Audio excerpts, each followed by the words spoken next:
Don't forget to like, comment, share and subscribe to Maulana Salman Hussaini Nadwi, a great thinker and Islamic scholar. الحمدللہ وکفی وسلام علی عبادہ الذین اصطفی اما بعد.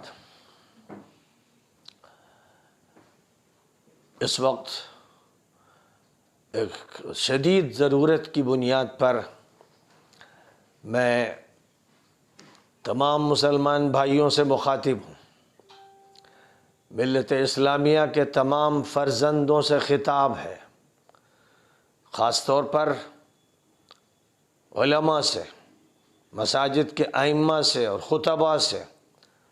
اور مدارس کے محتمم صاحبان سے اور نظماء سے. یہ ایک ایسی صورتحال سے متعلق خطاب ہے جو نہایت ہی خطرناک ہے، نہایت ہی افسوسناک ہے، نہایت ہی المناک ہے. میرے سامنے آل سعود کی دجالی حکومت کا ایک نیا فرمان ہے. اسلامک امور کی وزارت کی طرف سے یہ فرمان جاری کیا گیا ہے. اسلامک افیئرس کی جو منسٹری ہے اس کی طرف سے یہ حکم نامہ جاری کیا گیا ہے اور اسلامی افیئرس کے منسٹر ڈاکٹر عبداللطیف آل الشیخ ہیں. انہوں نے جو نیا فرمان جاری کیا ہے وہ یہ فرمان ہے، جو لوگ عربی جانتے ہیں، مدارس کے استاد ہیں، مدارس کے طالب علم ہیں، مدارس کے ذمہ داران ہیں، ان کے سامنے یہ فرمان کا متن موجود ہے. تمام مسلمانوں کو یہ واضح کر دینا ضروری ہے کہ اسلامی امور کے وزیر ڈاکٹر عبداللطیف آل الشیخ نے سعودی حکومت یوں کہیے جزیرۃ العرب پر جو دجالی حکومت قائم ہے اس کی طرف سے تمام مساجد کے ائمہ اور خطباء کو حکم جاری کیا گیا ہے کہ کل جمعہ کا خطبہ یعنی 11 دسمبر 2021 کا جو خطبہ ہوگا وہ خاص طور پر تبلیغی جماعت کے خلاف ہوگا. اور فرمان میں یہ بات کہی گئی ہے کہ خاص طور پر اس خطبے میں ان پہلوؤں کا تذکرہ ہوگا کہ تبلیغی جماعت گمراہ ہے، منحرف ہے، خطرناک ہے اور وہ دہشت گردی کا دروازہ کھولتی ہے. اگرچہ وہ اس بات کے دعوے دار ہیں کہ ان کا دہشت گردی سے کوئی تعلق نہیں، اور پھر اس جماعت کی جو بڑی بڑی غلطیاں ہیں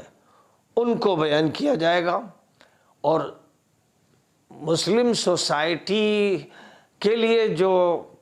خطرات ہیں، اس جماعت سے جو خطرے درپیش ہیں ان کی وضاحت کی جائے گی. اور یہ بات واضح کر دی جائے گی کہ وہ تمام جماعتیں جنہوں نے اپنی پارٹیاں بنا رکھی ہیں، اپنے جتھے بنا رکھے ہیں اور جن میں تبلیغی جماعت بھی ہے، ان پر مملکت سعودی عرب میں پابندی لگی ہوئی ہے. انہیں کام کرنے کی اجازت نہیں ہے. اگر یہ چھپ کر کام کر رہے ہیں تو انہیں معلوم ہو جانا چاہیے کہ حکومت ان کو دہشت گرد جماعت قرار دیتی ہے اور ساتھ ہی ساتھ منحرف اور گمراہ جماعت قرار دیتی ہے. یہ بات موجودہ آل سعود کی دجالی حکومت کے حاکم محمد بن سلمان کی زبان سے نہیں کہلوائی گئی ہے، بلکہ اسلامی امور کی وزارت کی طرف سے یہ اعلان کیا گیا ہے، یہ مطالبہ کیا گیا ہے، بلکہ یوں کہیے کہ وزیر شؤون اسلامی، وزیر امور اسلامی کی طرف سے یہ آرڈر دیا گیا ہے، جس کا مطلب یہ ہے کہ جزیرۃ العرب کی جتنی بھی مساجد ہیں ان میں اس موضوع پر بیان لازم ہوگا، اور جو اس موضوع پر بیان نہیں کرے گا اسے پھر گرفتار کر لیا جائے گا، اس کے خلاف کارروائی ہوگی، ممکن ہے کہ اس کو امامت سے و خطابت سے ہٹا دیا جائے، اور کیا بعید ہے کہ اس پر مزید الزامات لگا کر اس کو جیل میں ڈال دیا جائے۔ میں تمام مسلمانوں سے مسلسل یہ بات کہہ رہا ہوں، اور بڑی وضاحت کے ساتھ اور تفصیل کے ساتھ اور دلائل کے ساتھ کہہ رہا ہوں کہ سعودی حکومت جزیرۃ العرب پر مسلط کی گئی ہے، اس حکومت کا قیام انگریزوں کے تعاون سے ہوا تھا، اور شاہ عبدالعزیز ابتدا میں جس وقت اس مملکت کے پہلے حاکم کی حیثیت سے سامنے آئے تھے تو انگریزوں کے ملازم تھے، انگریزوں کی طرف سے انہیں تنخواہ ملتی تھی۔ تفصیلات اگر کوئی شخص دیکھنا چاہتا ہے تو انٹرنیٹ پر اس کو بڑی تفصیلات مل جائیں گی، اس موضوع پر کتابیں لکھی گئی ہیں، اس موضوع پر بے شمار مضامین ہیں، اس موضوع پر خود مملکت سعودیہ کے جو مخلص علماء ہیں ان کے بیانات ہیں۔ تو بہرحال اس حکومت کا قیام انگریزوں کے ذریعے ہوا تھا، اور اس سے پہلے جو کارروائی کی گئی تھی ظاہر ہے کہ وہ شریف حسین کی طرف سے کی گئی تھی کہ انگریزوں کے ساتھ ساز باز کر کے خلافت عثمانیہ کو توڑ کے رکھ دیا گیا تھا، اور جتنے بھی مسلم ممالک اور عرب ممالک تھے ان کو خلافت اسلامیہ کے خلاف بغاوت پر آمادہ کیا گیا، اور ظاہر ہے کہ خلافت کا الغاء کر دیا گیا، خلافت کا خاتمہ کر دیا گیا۔ یہ خاتمہ تو ترکی کے مجرم مصطفیٰ کمال نے کیا تھا، لیکن اس مصطفیٰ کمال کے ساتھ وہ سارے عرب کے مجرم حکمران تھے جنہوں نے اسی کے راستے کو اختیار کیا تھا۔ یہ پہلی جنگ عظیم کے دوران ایک فیصلہ ہوا تھا، اور پہلی جنگ عظیم کے بعد پھر اس کا نفاذ ہوا، اور دوسری جنگ عظیم کے بعد جب برطانیہ کی عالمی طاقت سمٹ کر رہ گئی اور امریکہ کی طاقت سامنے آئی تو پھر اس وقت مملکت سعودیہ کا کفیل امریکہ بن گیا تھا، اور اس طرح اسرائیل کا قیام 1948 میں ہوا تھا، اور سعودیہ کا جو امریکہ کی نگرانی میں اور اس کی سرپرستی میں اور اس کی کفالت میں نیا دور شروع ہوا تھا وہ بھی 1948 میں شروع ہوا تھا۔ اس لیے اسرائیل اور مملکت سعودیہ دونوں جڑواں بھائی ہیں، یہ جڑواں بہنیں ہیں، اور دونوں کی سرپرستی امریکہ کے ذمہ ہے۔ امریکہ جیسے اسرائیل کی حفاظت کرنے کا ذمہ دار ہے، ویسے ہی اس سعودی مملکت کی حفاظت کا ذمہ دار ہے، اور یہ بات تو سبھی جانتے ہیں کہ پورے ملک میں جزیرۃ العرب میں، جس کے بارے میں نبی اکرم صلی اللہ علیہ وسلم نے اپنی وفات سے پیشتر بہت ہی شد و مت کے ساتھ ہدایت فرمائی تھی کہ اس جزیرۃ العرب سے تمام یہودیوں کو، عیسائیوں کو، مشرکوں کو نکال دینا، یہاں دو دین نہیں رہیں گے۔ یہ پورا ملک گویا اسلام کا حرم ہے، اور پھر اس کے اندر حرم ہے، اور اس حرم کے اندر مسجد حرام ہے، اور اس کے اندر پھر کعبہ مشرفہ ہے۔ ایک مقام اللہ تعالیٰ کی طرف سے اس جزیرۃ العرب کو دیا گیا ہے جس میں یاد رکھا جائے، یہ مت بھولا جائے کہ یمن بھی اسی جزیرۃ العرب میں ہے، اور قطر بھی جزیرۃ العرب میں ہے، اور امارات UAE اسی جزیرۃ العرب کا حصہ ہے، اور کویت اسی جزیرۃ العرب کا حصہ ہے، اور بحرین اسی جزیرۃ العرب کا حصہ ہے۔ اس لیے ان تمام ملکوں میں جو بھی زیادتیاں ہو رہی ہیں اور جس طرح سے یہ صلیبی اور صہیونی طاقتوں کی آماجگاہ بن رہی ہیں اور ان سے حکمران جس طرح سے اپنے تعلقات بڑھاتے چلے جا رہے ہیں اور کھلم کھلا پورے اظہار کے ساتھ پوری ڈھٹائی کے ساتھ اب ان تعلقات کا مظاہرہ کر رہے ہیں، کوئی شرم اور حیا باقی نہیں رہ گئی ہے، تو ان سب سے متعلق یہ بات ہے کہ جزیرۃ العرب جو ہے اس کے بارے میں نبی صلی اللہ علیہ وسلم نے جو ہدایت فرمائی تھی، اس ہدایت کا لحاظ ہر دور میں ظالم حکومتوں نے بھی رکھا۔ کسی کے اندر یہ جرأت نہیں پیدا ہوئی کہ وہ اس جزیرۃ العرب کو یہودیوں کے حوالے کر دے، عیسائیوں کے حوالے کر دے۔ یہ جرأت، یہ ڈھٹائی، یہ بے شرمی، یہ بے غیرتی اگر اختیار کی گئی تو آل سعود کی طرف سے اور پھر آل نہیان کی طرف سے، امارات کے حکمرانوں کی طرف سے اور سعودیہ کے حکمرانوں کی طرف سے، کہ انہوں نے پورے ملک میں، پورے جزیرۃ العرب میں صہیونی اور صلیبی فوجی اڈے قائم کر دیے۔ اب اس وقت صورتحال یہ ہے کہ پورا ملک صہیونی اور صلیبی اڈوں سے، اور اڈے بھی تجارتی اڈے نہیں، سماجی اڈے نہیں، فوجی اڈوں سے گھرا ہوا ہے۔ سمندر کا جہاں تک تعلق ہے وہ بحر احمر ہو یا بحر عرب ہو یا بحر فارس ہو، یہاں پر بھی ان کے جو جنگی بحری بیڑے ہیں وہ موجود ہیں اور ان کے اڈے ساحلوں پر موجود ہیں، اور اس کے بعد ملک کے اندر، جزیرۃ العرب کے اندر ان کے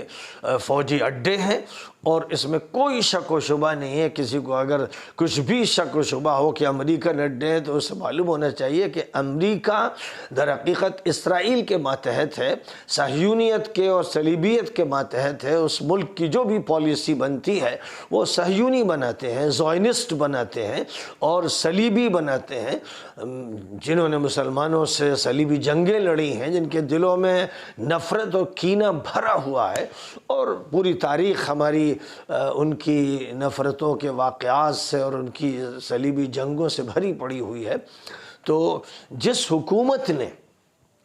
عالم اسلام میں جزیرۃ العرب کے اندر، جس حکومت نے یہ صلیبی اور صہیونی اڈے قائم کیے اور اب وہ بڑھتے چلے جا رہے ہیں، ان کا دائرہ وسیع ہوتا چلا جا رہا ہے، وہ آل سعود کی حکومت ہے اور آل نہیان کی حکومت ہے۔ یہ پورے عالم اسلام کی سب سے مجرم حکومتیں ہیں، اور آل سعود کا جہاں تک تعلق ہے یہ دجل کے ماہر ہیں۔ یعنی ایک طرف ان کا چہرہ ایسا ہے کہ جنہوں نے سلفیت کو اختیار کیا، وہابیت کا ڈھنڈورا پیٹا، لیکن دھیرے دھیرے قلعی ہر چیز کی اتر گئی۔ محمد بن سلمان کا بیان ٹرمپ کے دور میں سامنے آیا تھا کہ وہابیت کی جو سرپرستی کی گئی، اس نے صاف ہی بیان کیا کہ سعودی حکومت نے وہابیت کی سرپرستی امریکہ کے حکم پر کی تھی۔ امریکہ ہی کا یہ آرڈر تھا کہ وہابی فکر کو آگے بڑھایا جائے، کیونکہ اس کا مقصد یہ تھا کہ پورے عالم اسلام میں انتشار پیدا کیا جائے اور ہر ملک کے جو بزرگ ہیں، علماء ہیں، ان کے خلاف فتوی بازی کی جائے اور فرقہ واریت کا ایک ہنگامہ کھڑا کیا جائے، جو اس حکومت نے اپنے ابتدائی دور میں کیا، کہ جن کو پڑھا کے فارغ کیا اور مختلف ملکوں میں بھیجا، ان کو یہی کام سونپا گیا کہ وہاں وہ پہنچ کر جو ملت اسلامیہ ہے اس میں دراڑیں ڈال دیں، رخنے پیدا کر دیں، فتنے کھڑے کر دیں اور ایک کو دوسرے سے لڑائیں، اور وہاں کے جو اہل حق ہیں ان کے خلاف وہ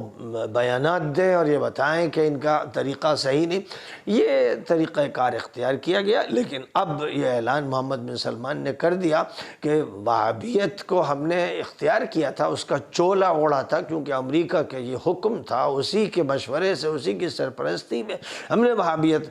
کو آگے بڑھایا، لیکن اب ہم اس سے آزاد ہو گئے ہیں اور اب ہمارا یہ ملک وہابیت کو قبول کرنے کے لیے تیار نہیں ہے۔ اور ظاہر ہے کہ محمد ابن عبد الوہاب کی جو اولاد آل الشیخ کہلاتی ہے،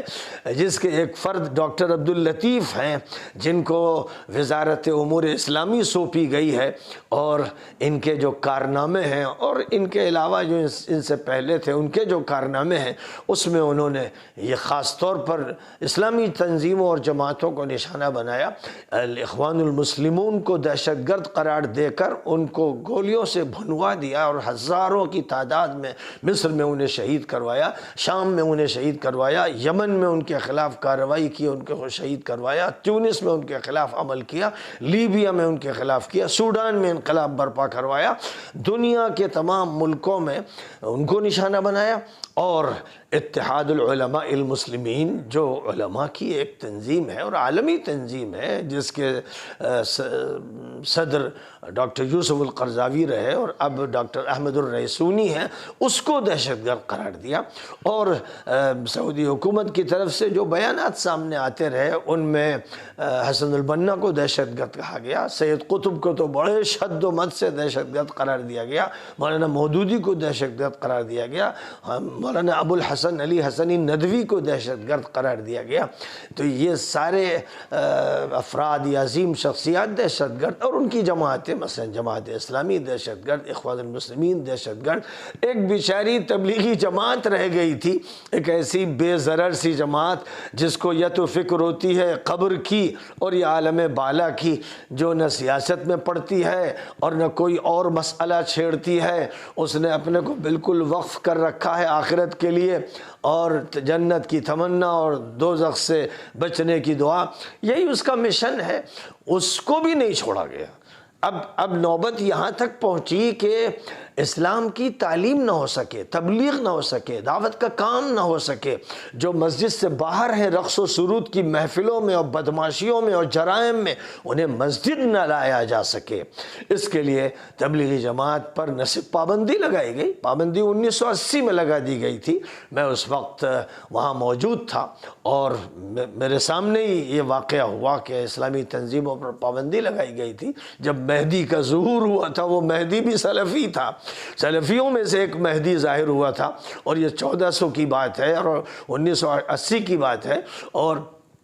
مجھے اس کے تمام واقعات معلوم ہیں اور میں نے تفصیل کے ساتھ روز بروز کی خبروں کو نوٹ کیا ہے۔ تو اس کے ظہور کے بعد تمام اسلامی جماعتوں پر، تمام تنظیموں پر پابندی لگا دی گئی تھی، لیکن اس وقت سے پابندی ایسی تھی کہ گویا ایک سیاسی فیصلہ ہے۔ لیکن اب یہ فیصلہ چونکہ سینچری ڈیل کی روشنی میں ہو رہا ہے، جو صفقۃ القرن ہے، جو صدی کا معاہدہ ہوا ہے اسرائیل کے ساتھ، جس معاہدے کی اب مختلف شکلیں سامنے آتی چلی جا رہی ہیں، اور اسرائیل کا ایک بڑا وفد جس میں ان کے خاخام یعنی ان کے بڑے شیخ المشائخ 20 رکنی وفد کے ساتھ ریاض آئے تھے، ابھی قریب کا واقعہ ہے، اور ان کا زبردست استقبال ہوا۔ اور ابھی آپ کو معلوم ہے کہ دنیا کا سب سے ملعون اور کمینہ اور بدمعاش شخص فرانس کا صدر مکرون، پورے عالم اسلام میں جس کے خلاف آواز اٹھائی گئی، جو نبی پاک علیہ السلام کے خلاف کارٹونوں کی تائید کرتا تھا اور نبی کو گویا گالی بکتا تھا، اور نبی کے خلاف جس نے پورے فرانس میں فضا بنائی اور جو نبی پاک علیہ السلام کی شان میں برملا گستاخی کرنے والے تھے، وہ ان کے ساتھ کھڑا رہا۔ تو پوری امت نے یہ فیصلہ کیا کہ اس کا بائیکاٹ کیا جائے، اس کی تمام چیزوں کا بائیکاٹ کیا جائے۔ ابھی 3 دن پہلے اسی دجالی مملکت سعودیہ نے اس میکرون کا استقبال کیا ہے، اور اربوں روپے کے اس کے ساتھ معاملات طے پائے ہیں، معاہدے طے پائے ہیں، ہتھیار اس سے لیے جائیں گے۔ ظاہر ہے کہ نبی کے دشمن اور نبی کی شان میں سب سے کمینہ اور بدمعاش مجرم، گستاخی کرنے والے کے ساتھ تعلقات، اور تعلقات بھی اس طرح عسکری تعلقات، اور ان سے ہتھیار خریدنے کا مطلب یہ ہے کہ یہ ہتھیار استعمال ہوں گے اسلامی تنظیموں کے خلاف، جماعتوں کے خلاف اور عوام کے خلاف۔ جس طرح یہ ہتھیار یمن میں استعمال ہو رہے ہیں، لاکھوں انسان بے گھر ہو گئے، ہزار شہید ہو گئے، یہی سیریا میں ہوا۔ بشار کو ایک کنکری نہیں پہنچی، وہ مجرم، وہ خبیث، جس کے نتیجے میں لاکھوں انسان بے گھر ہو گئے اور لاکھوں شہید ہو گئے،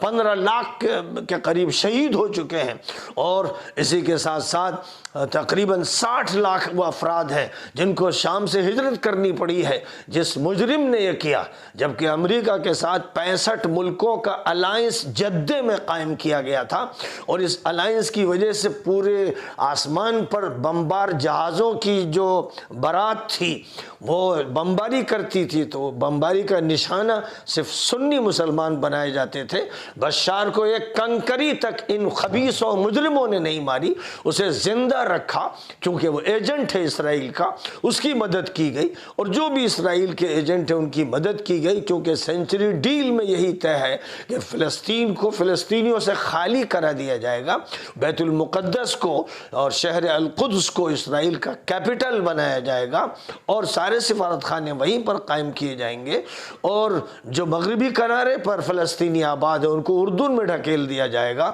اور جو غزہ میں فلسطینی ہے جنہوں نے اسرائیل سے ٹکر لی اور لیتے رہے ہیں ان کو جزیرہ نما سینا کے صحرا میں ڈھکیل دیا جائے گا۔ جس حکومت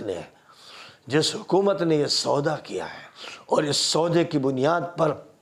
مسلسل پورے جزیرۃ العرب میں فوجی اڈے قائم ہو رہے ہیں، اور اب تجارتی تعلقات قائم ہوتے چلے جا رہے ہیں، اور تجارتی تعلقات سے آگے بڑھ کر اب مذہبی اور سماجی تعلقات بھی قائم کیے جا رہے ہیں۔ دین ابراہیم کے عنوان سے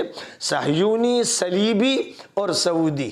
یا یوں کہیے کہ اماراتی اور سعودی اور مصری اور بحرینی، یہ مسلمان، یہ منافق مسلمان، یہ یہودیوں کے ساتھ اور عیسائیوں کے ساتھ مل کر ایک دین ابراہیمی کی تشکیل کر رہے ہیں،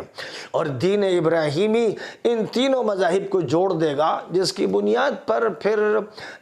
سب کو یہ حق ہوگا کہ وہ ایک طرف اسرائیل بھی جائیں، اور اسرائیل کے ہر فرد کو حق ہوگا کہ جب وہ چاہیں تو مکہ آئیں، جب وہ چاہیں تو مدینہ منورہ آئیں۔ اب ظاہر ہے کہ اسی کے لیے نیوم کے نام سے جو شہر جزیرۃ العرب کے شمال میں آباد کیا جا رہا ہے، وہ مادر پدر آزاد برہنگی اور عریانی اور بدماشی کا وہ شہر قائم کیا جا رہا ہے، جہاں عمل لوط کو دہرایا جائے گا، اور قریب ہی میں قوم لوط بستی تھی اور قوم شعیب بستی تھی، اس کے کردار کو پھر سے دوبارہ قائم کیا جائے گا، تاکہ وہ عذاب الہی جو ابھی ٹھہرا ہوا اور انتظار کر رہا ہے اس میں دیر نہ لگے، اور وہ جلد ہی برس جائے، اور دہکتے ہوئے پتھر پھر اس کی طرف سے برسا دیے جائیں، نازل کر دیے جائیں۔ ظاہر ہے کہ یہ وہ حکومت ہے جو یہ اقدامات کر رہی ہے۔ دجال کی آمد کے استقبال کی تیاریاں جس طرح اسرائیل میں ہو رہی ہیں، میں آپ سے کہہ رہا ہوں اور پورے یقین کے ساتھ کہہ رہا ہوں، اور آپ کو حقیقت کی طرف لے جانے کے لیے کہہ رہا ہوں کہ وہ تیاریاں جزیرۃ العرب میں امارات کی حکومت اور سعودی حکومت پوری طاقت کے ساتھ کر رہی ہے۔ دجال کے استقبال کی تیاریاں ہو رہی ہیں، اور اس کی خاطر 300 سینما گھر قائم کرنے کا اعلان کیا گیا، یہاں تک کہ نبی اکرم صلی اللہ علیہ وسلم کے مقدس و طاہر و مطہر و پاک شہر مدینہ منورہ میں 10 سینما گھر قائم کرنے کا اعلان کیا گیا، اور ساتھ ہی ساتھ جو اس وقت ایک ادارہ قائم کیا گیا ہے تفریح کا جو ادارہ قائم کیا گیا ہے، اور جس پر اب کسی عالم کو مداخلت کا کوئی حق نہیں ہے، اگر وہ غلطی سے اس میں مداخلت کرے تو سیدھے جیل جائے گا۔ وہ اس کی طرف سے جو پروگرام ہو رہے ہیں، جدے میں ہو رہے ہیں، ریاض میں ہو رہے ہیں، اور شہر شہر میں ہو رہے ہیں، آپ ان پروگراموں کی ویڈیوز دیکھ لیجئے، سب ویڈیوز موجود ہیں کہ ان پروگراموں میں جس طرح لڑکے اور لڑکیاں، سعودی مملکت کے لڑکے اور لڑکیاں پوری بے شرمی کے ساتھ، بے حیائی کے ساتھ، آخری درجے کے اختلاط کے ساتھ، عریانیت کے ساتھ جس طرح ناچ رہے ہیں، اور جس طرح گا رہے ہیں، اور جس طرح فلم ایکٹر اور فلم ایکٹریس کو بلایا جا رہا ہے اور ان کے شوز کروائے جا رہے ہیں، ظاہر ہے کہ یہ ایک بڑی تیاری ہے۔ اور اب قریب ہی میں ابھی بیان محمد بن سلمان کا نشائع ہوا تھا چند دن پہلے، جس میں اس نے حدیثوں کا انکار کیا کہ حدیثوں کی کوئی حیثیت نہیں۔ قرآن کی حیثیت کا تو انکار کر ہی نہیں سکتا کہ معلوم ہے کہ فوراً ہی کفر کا فتویٰ لگ ہی جائے گا، لہذا قرآن کو سنبھالتے ہوئے حدیثوں کا انکار کرنے کا مطلب یہ ہے کہ قرآن کو بازیچہ اطفال بنانا ہے، کھلواڑ بنانا ہے، اس کا مذاق کرنا ہے، اور جو تشریح اب محمد بن سلمان قرآن کی کرے گا وہ تشریح اصل ہوگی، کیونکہ جو وہ کہتا ہے وہ ہوتا ہے۔ امام حرم کا حال یہ ہے کہ وہ بھی وہی کرتے ہیں، وہی بولتے ہیں، وہی کہتے ہیں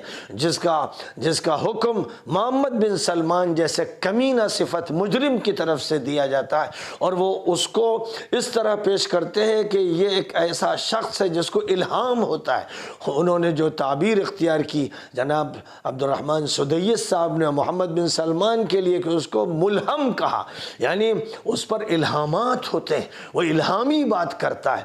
تو جب یہ نوبت آ جائے اور جو امام ذرا سی بات یعنی اپنی پورے خطبے کے ایک جملے میں جو فحاشی اور بدماشی ہو رہی ہے اس مملکت میں اس پر تنقید کر دے تو پھر اس کی خیریت نہیں ہے، پھر وہ جیل کے حوالے کر دیا جاتا ہے۔ امام شیخ صالح آل طالب جیل میں ہے، اور علامہ صفر الحوالی جو اس دور کے ابن تیمیہ ہیں جیل میں ہے، علامہ سلمان العودہ جو واقعہ یہ ہے کہ ایسے بڑے عالم ہیں اور ایسے بڑے داعی ہیں اور ایسے بڑے مبلغ ہیں کہ لاکھوں سعودی نوجوان ان کی تقریر سننے کے لیے بھیڑ لگا دیتے تھے، ان کو جیل میں ڈال دیا گیا ہے، سزائیں دی جاتی ہیں، اور 60 ایسے بڑے علماء ہیں، ایک ایسے نامی گرامی بڑے علماء ہیں جن کو نہ صرف جیل میں ڈالا گیا ہے بلکہ ٹارچر کیا جا رہا ہے۔ اور صرف آپ دیکھ لیجئے یہاں یہ جو خبریں ہیں کہ 60 تو وہ علماء ہیں بڑے علماء جن کو جیلوں میں ڈال دیا گیا ہے اور ان کا ٹارچر کیا جا رہا ہے، اور صرف ایک سال میں 2017 سے لے کر 2018 تک 2613 وہ افراد ہیں جن کو جیلوں میں ڈالا گیا ایک سال میں۔ اور اس پوری مدت میں جب سے یہ مجرم آیا ہے، اس سے پہلے بھی محمد بن نائف کا جو دور رہا ہے یہ ظالمانہ دور رہے ہیں، کیونکہ انگریزوں کے پروردہ ہیں یہ، اور امریکہ کی صہیونی طاقت کے اشارے پر یہ چلتے رہے۔ آپ ان کی الجامعہ الاسلامیہ اور جامعہ ام القری مت دیکھیے، وہ تو دجل کا ایک حصہ ہے۔ ظاہر ہے کہ دجال اپنی برائیوں کو نہیں دکھائے گا، اپنے مقامات بلند کا مظاہرے کرے گا کہ وہ بہت بڑا اعلیٰ درجے کا انسان ہے۔ تو یہ جو حرمین میں دکھتا ہے عبادت کرنے والے لوگ اور ان کی خدمت کے لیے ٹھنڈے پانی کا بھی انتظام اور قالینوں کا انتظام اور ایک ایئر کنڈیشن کا انتظام، اگر آپ اس کو دیکھیں گے تو اس کا مطلب آپ دجال کی جنت میں مبتلا ہو گئے، دجال کی جنت میں شکار ہو گئے۔ آپ کو چاہیے کہ آپ جدے میں وہاں جائیں جہاں یہ حکمران رہتے ہیں، آپ ریاض میں وہاں جائیں جہاں یہ شہزادے رہتے ہیں، اور آپ پھر وہاں جائیں، فرانس کے ان ہوٹلوں میں جائیں، برطانیہ کے ان ہوٹلوں میں جائیں، ان محلات میں جائیں جہاں ان کی راتیں بسر ہوتی ہیں ایکٹریسوں کے ساتھ، اور وہاں کی نہایت ہی بدکار عورتوں کے ساتھ، وہ سب ویڈیوز موجود ہیں۔ آپ دیکھنا چاہیں تو دیکھیں، کیونکہ بہت سے ایسے ملیں گے، بہت سے ایسے ایجنٹ ملیں گے، مفتی بھی ہوں گے، وہ مولانا بھی ہوں گے، وہ اپنے کو سلفی کہیں گے، وہ اپنے کو وہابی کہیں گے یا نہیں کہیں گے، وہ جامعات کے فارغ ہوں گے جو ان کی ابھی بھی تعریف کریں گے، اتنے جرائم کے بعد ابھی بھی وہ تعریف کریں گے اور یہ کوشش کریں گے کہ ان کے بارے میں غلط رائے قائم نہ ہو۔ تو وہ یہ کام کرتے رہیں گے کیونکہ ان کو اسی کی تنخواہ مل رہی ہے، وہ اسی کے لیے رکھے گئے ہیں، وہ اس دجالی نظام کے ہرکارے ہیں، وہ رضاکار ہیں۔ اور میں صاف کہہ دینا چاہتا ہوں کہ جب یہ اعلان کیا گیا ہے اس مملکت کی طرف سے، جو دجالی مملکت ہے، آل سعود کی دجالی حکومت کی طرف سے جو اعلانات ہوتے رہے، ادھر مسلسل ہوتے رہے، اور جو قتل کا بازار گرم رہا، اور جیلوں میں جتنے بڑے بڑے علماء اور صلحاء موجود ہیں 60,000 کے قریب، وہ نوجوان، وہ طلباء، وہ اچھے لوگ، وہ افراد کے جن کو صرف اس بنیاد پر گرفتار کیا گیا کہ وہ کچھ سرگرمی دکھا رہے ہیں، کچھ اسلام کا کام کر رہے ہیں، کچھ دینی و دعوتی کام میں لگے ہیں، یہ صرف ان کا جرم ہوتا ہے۔ اور عدالت میں ان کی پیشی نہیں ہوتی ہے، ان کو جیل میں ٹھوس دیا جاتا ہے، پھر وہ 10 سال پڑے رہتے ہیں، کوئی پوچھنے والا نہیں، اور اگر کوئی سوال کر لے تو اس کی خیریت نہیں، اس کو بھی جیل میں ڈال دیا جائے گا۔ یہ جو جرائم ہیں، آخری درجے کے جرائم، جو کسی انسان سے متصور نہیں، کسی مسلمان حکمران سے ان کا تصور تو ہو ہی نہیں سکتا، وہ تو سراسر اسلام کے خلاف، قرآن کے خلاف، حدیث کے خلاف اور خلفاء کی سیرت کے خلاف۔ یہ تو مجرموں کا ایک ٹولہ ہے جس نے لبادے اوڑھ رکھے ہیں، کبھی حرم کا غلاف اوڑھ رکھا ہے، اور کبھی اس نے مدینہ منورہ کی مسجد کی کچھ خدمات کر رکھی ہیں تاکہ دجالیت کا کام ہو۔ دجل کہتے ہی فریب کو ہے، مکر کو ہے، دھوکے کو ہے، لہذا کیونکہ یہ دجالی حکومت ہے، قیام انگریزوں کے ذریعے ہوا، اب اس کا بقا اور استحکام امریکہ کے ذریعے ہو رہا ہے، اور امریکہ ہی اس کے زوال کا سبب بنے گا، کیونکہ دوبارہ خاشقجی کا مسئلہ اٹھایا گیا ہے، امریکن کانگریس میں دوبارہ اٹھایا گیا ہے، اور اس وقت محمد بن سلمان کے جرم کے بارے میں امریکہ اور یورپ میں اتفاق ہو گیا ہے، یہ مان لیا گیا ہے کہ خاشقجی کے قتل کا آرڈر اسی مجرم نے دیا تھا، اور نہ صرف یہ کہ اپنے سفارت خانے میں بلا کر ان کو مارا گیا، بلکہ ان کا جسم کاٹا گیا، اور آری سے ان کی ہڈیاں کاٹ دی گئیں، اور ان کے جسم کو ناپید کرنے کے لیے تیزاب ڈالا گیا، یہاں تک کہ ایسا کر دیا گیا کہ اب نام و نشان نہیں ہے۔ یہ سارے جرائم اپنے وقت پر جب سامنے آئے تھے تو پوری قوت کے ساتھ پورا عالم اسلام چیخ رہا تھا، بول رہا تھا کہ ایسے درندوں کا علاج ہونا چاہیے، لیکن افسوس یہ ہے کہ اللہ کی طرف سے ڈھیل ہوتی ہے۔ فرعون کو بھی بڑی ڈھیل دی گئی، نمرود کو بھی ڈھیل دی گئی، اور یہ ڈھیل ابھی آل سعود کو بھی دی جا رہی ہے۔ انجام تو ان کا بہرحال خراب ہونا ہے، اور بظاہر ایسا لگتا ہے کہ جن پر یہ تکیہ کرتے رہے، جس امریکہ کے بھروسے پر جیتے رہے، وہی ان کا جنازہ نکالے گا اور وہی ان کو تباہ کر کے رکھ دے گا۔ میرا یہ کہنا ہے آج بر صغیر کے تمام علماء سے، مساجد کے ائمہ سے، خطباء سے، کہ اگر ان میں کچھ غیرت ہے، کچھ دین ہے، اللہ سے کچھ تعلق ہے، آخرت کی پیشی کا کچھ بھی احساس ہے، کچھ بھی خوف ہے، تو کل جمعے کی نماز و خطبے سے پہلے ان کی ذمہ داری ہے کہ وہ سعودی حکومت کے جرائم پر کھل کر بیان کریں، لگی لپٹی نہ رکھیں، صاف بات کریں۔ کل اللہ کے اب پوچھا جائے گا، گریبان پکڑے جائیں گے، اور ان سے کہا جائے گا تم نے سارے جرائم دیکھے، اور نبی کے خلاف عمل کو دیکھا، اور نبی کی سنت کے انکار کو دیکھا، اور علماء کے ٹارچر کے بارے میں تم کو معلومات حاصل ہوتی رہیں، اور جن جماعتوں پر پابندی لگا کر ان کے لوگوں کو شہید کیا گیا سب تمہارے سامنے آیا۔ تو کیا تم گونگے تھے؟ کیا تم بہرے تھے؟ کیا آنکھوں کی روشنی تمہاری سلب ہو گئی تھی؟ کہاں گئی تھی تمہاری غیرت؟ کل یہ سوال ہوگا، لازماً ہوگا۔ اس لیے ان کو چاہیے کہ پوری طاقت کے ساتھ اس ظالم اور دجالی حکومت امارات اور سعودیہ کی خاص طور پر، مصر بھی اس میں، وہ تو ذیل میں ہے، وہ تو بھک منگا ہے، فقیر ہے، اور اس انتظار میں ہے کہ خلیج کے ملک اس کو چند پیسے پھینک دیں، انہی سے وہ جیتا رہتا ہے، وہ پھولتا ہے۔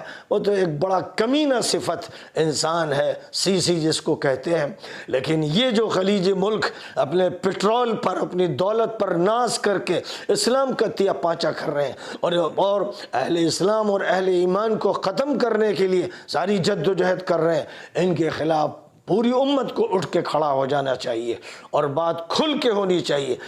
جو اس مملکت میں، جو جزیرۃ العرب میں مسلمان رہ رہے ہیں،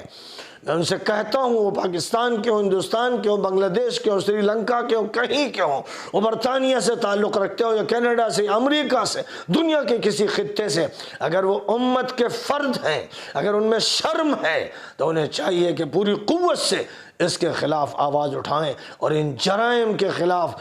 پوری طاقت کے ساتھ اعلان کر دیں کہ یہ برداشت نہیں کیے جائیں گے۔ میں اس موقع پر پھر کہتا ہوں، بار بار کہہ چکا ہوں، دارالعلوم ندوۃ العلماء کی مسجد میں کل جمعے میں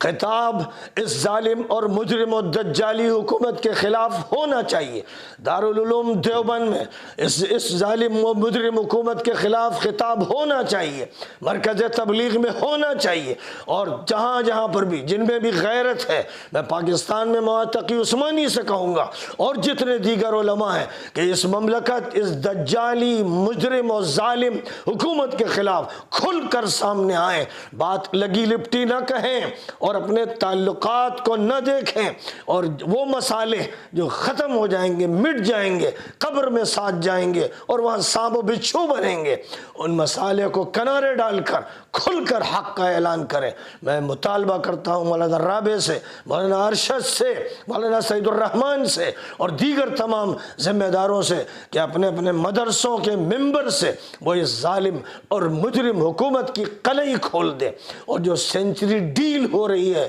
اس کے بارے میں بتائیں، اور جو تعلقات زائنسٹ حکومت سے قائم ہوتے چلے جا رہے ہیں اور بڑھتے چلے جا رہے ہیں اور کھلتے چلے جا رہے ہیں، ان کے بارے میں خاموش نہ رہیں،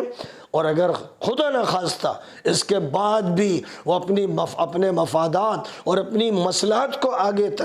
ترجیح دیتے ہوئے خاموشی اختیار کرتے ہیں، تو میں عوام سے کہوں گا، مدارس کے طلبہ سے کہوں گا، نوجوانوں سے کہوں گا کہ تم لوگ ان سے دستبردار ہو جاؤ، ان سے اپنی بیزاری کا اعلان کر دو، ان سے علیحدہ ہو جاؤ۔ مان لو کہ یہ مشائخ اور یہ تمہارے علماء نہیں، یہ یہودیوں اور عیسائیوں کے جیسے احبار و رہبان تھے ویسے ہیں، یہ اس کردار کو ادا کر رہے ہیں، اس لیے کوئی روح رعایت نہیں، کوئی رعایت نہیں، صاف کھلی ہوئی بات ہے، چیلنج ہے، ایک حق کا اعلان لازمی ہے، ضروری ہے۔ میں آپ سے یہ کہتا ہوں کہ کل ضروری ہے کہ اس موضوع پر بات ہو۔ میں بھی انشاءاللہ 12:30 بجے جمعے کا جو میں خطاب کرتا ہوں، امید ہے کہ میں بھی تفصیل کے ساتھ اس موضوع پر کل بھی 12:30 بجے گفتگو کروں گا، لیکن آج جو بنیادی باتیں میں نے آپ کے سامنے رکھی ہیں،